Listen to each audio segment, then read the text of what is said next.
Hello everyone from Blue Media Channel. Today we will delve into the life of a mafia boss who rose from the ashes to the top, Carlo Gambino, the Sicilian who founded one of New York's 5 families, the Gambino crime family, and ruled the underworld for an uninterrupted 17 years.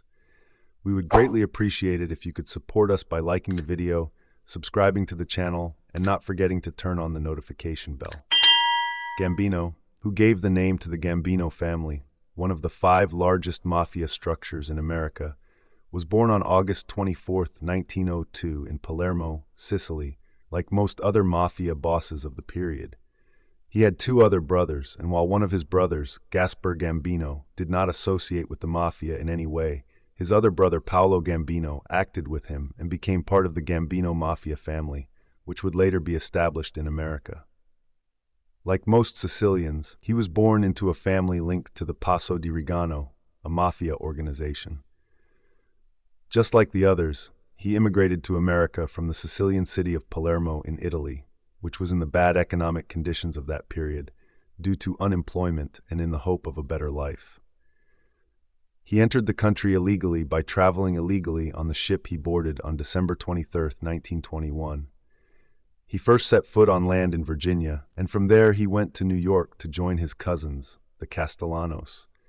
He started working as a truck driver for his uncle for a while, and married his cousin Catherine Castellano, whom he met here, and had 4 children with her. His wife was also the sister of Paul Castellano, a member of the Mangano Mafia family. Gambino fell into greater economic prosperity than he expected in New York, where he came from, and found a place for himself in the mafia world, which was a way to get rich quickly, just like his fellow countrymen did. In this world of wolves with his intelligence and courage, and he rose to the top in a short time. Gambino first entered the mafia world by working for Giuseppe Joe Masseria, nicknamed Boss Joe, as part of the Genovese mafia family. Meanwhile, he was arrested by the police for the first time in Massachusetts, but was released soon after. A few months later, he was arrested again on charges of theft, and this time he was released on a $1,000 bail. In the early 1930s, Salvatore, the boss of the Bonanno Mafia family from Sicily, caused great trouble for Gambino boss Masseria. Maranzano landed in New York with his men. These 2 men were labeled as thick or old school in the mafia world, while the relatively younger ones like Gambino and Lucky Luciano were called Young Turks. The problems between these 2 generations were also reflected in their mentality. The old minds had principles on issues such as honor, tradition, respect, and dignity, and refused to work with non-Italians, even non-Sicilians. In fact, some mafia bosses, who took this issue even further, did not even accept people who were not from their own villages into the families they established. Young Turks, on the other hand, were in favor of working with Irish people, Jews, in short, anyone who suited their interests, so they could continue their growth without any obstacles.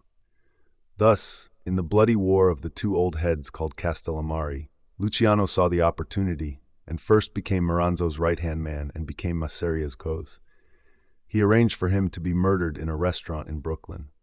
After that, Maranzo called himself the boss of bosses and ensured that 5 major mafia families, including Luciano, Profaci, Gagliano, Vincent Mangano, and himself, signed peace. However, his relationship with Luciano, who saw him as even more greedy and narrow-minded than Masseria, had gradually deteriorated. Realizing that Luciano was posing an increasingly greater threat to himself, Maranzo summoned him and the other bosses to his office on September 10th to eliminate him completely. However, he was killed in his office by hitmen sent by Luciano, who had previously received intelligence of his plan.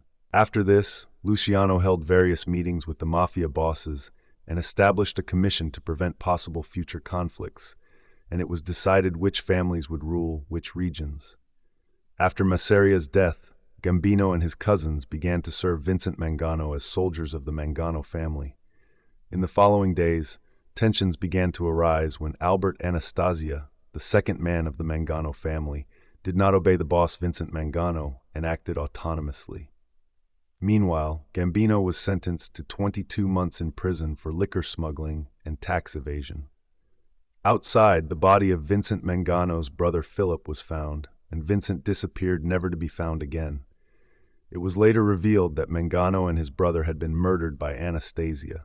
By the mid-1950s, Vito Genovese had decided to take action against rival mob boss Frank Castello.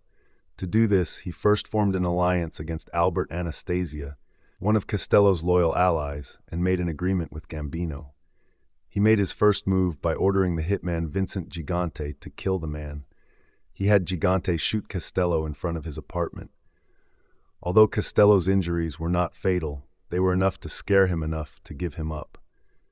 After that, together with Gambino, they formed an alliance with Joe Frafosi, the boss of the Colombo Mafia family, against Anastasia. Subsequently, they made a deal with the hitman named Crazy Joe Gallo and ensured that their enemies were killed by a hail of bullets in a barbershop in the Manhattan Park Sheraton Hotel. After this, with the disappearance of Gambino rivals, he became the head of the Mangano Mafia family, named after his former boss, and changed the name of the structure to the Gambino Mafia family, giving his own name. In 1959, Genovese was convicted for drug crimes and died in prison 10 years later. After this, Gambino took over the commission that ruled all mafia families and banned the drug trade because it attracted attention, even though it was very profitable, and gave the death penalty to those who did it. Gambino, who now has more than 500 soldiers, had established a strategic alliance and firmly secured his power by marrying his own son to the daughter of Tommy Lucchese, the leader of the rival Lucchese Mafia family.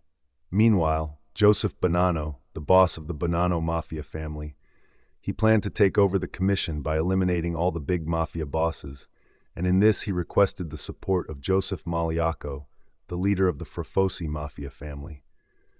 Magliacco, who accepted the murder of Gambino and Lucchese, accepted the plan and assigned one of his men, Joseph Colombo, for this.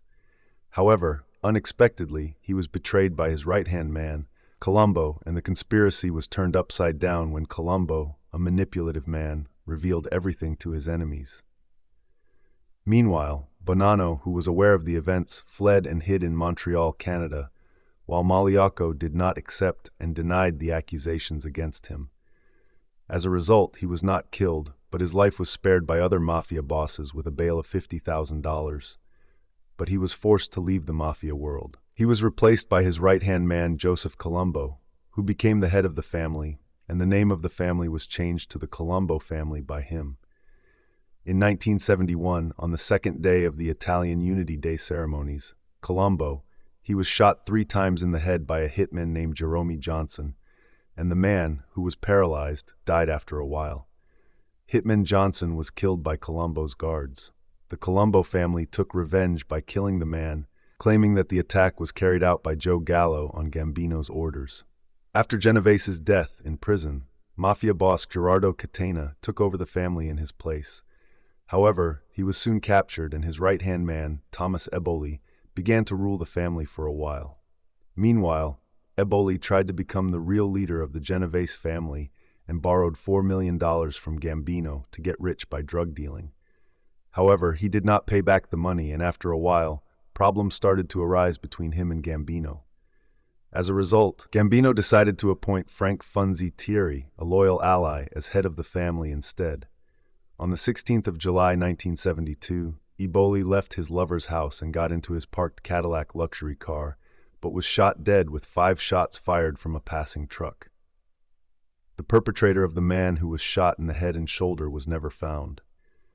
Gambino was repeatedly arrested to be deported to Sicily, where he came from, but he died on the 15th of October 1976 at the age of 74 from a heart attack while watching a baseball game at home. Thus, Gambino, who seized the power to rule all the mafia families in 1959, held this power until his death in 1976, and ruled all the mafia bosses and paid a very small price for his crimes by being imprisoned only for a short period of 22 months in 1937 for a tax charge. Feel free to ask in the comments if you have any questions. You can also share your opinions and requests with us. Stay tuned for many more videos. If you liked it, don't forget to like the video and support our channel by subscribing and activating the notification bell. wishing to see you on beautiful and healthy days. Take care and stay healthy. Goodbye.